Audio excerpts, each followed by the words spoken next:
Whitechapel, East London, home to one of Britain's oldest Muslim communities, but one with a new line of fear running through it. Hate crime against Muslims has risen by nearly 50% in the United Kingdom this year. Incidents like this one on a London bus in October. You come to England and you have no manners. Go back to your. The victims are usually women, either veiled or wearing headscarves. So when you're ready. Radio producer Saba Zaman has been assaulted twice in the past year, both times on the tube. I was actually physically attacked. A man grabbed my hijab and just started having some abuse at me. That was in February, after media reports on 3 East London girls travelling to Syria to join ISIS. I was so shaken up and actually burst out crying, and it takes a lot to faze me. A few weeks ago, a man spat at her. Islamophobic hate crime tends to spike after terrorist incidents. They tripled in London the week after the Paris attacks.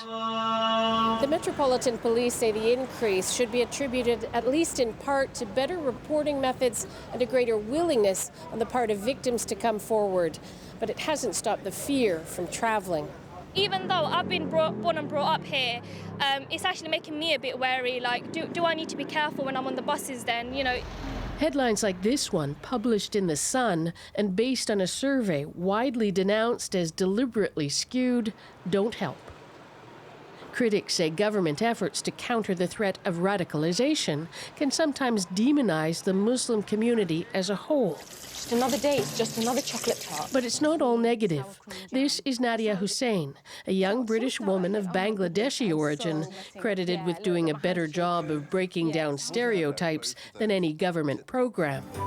She won that most English of contests, the Great British Bake Off, earlier this year. Nadia! She's a source of inspiration to people like Saba Zaman, who refuses to apologize for her faith. I don't feel like I need to constantly justify myself or my place in society, my place in London, which is my home, and my place in Britain. She refuses to shrink out of sight, to hide who she is in her own country. Margaret Evans, CBC News, London.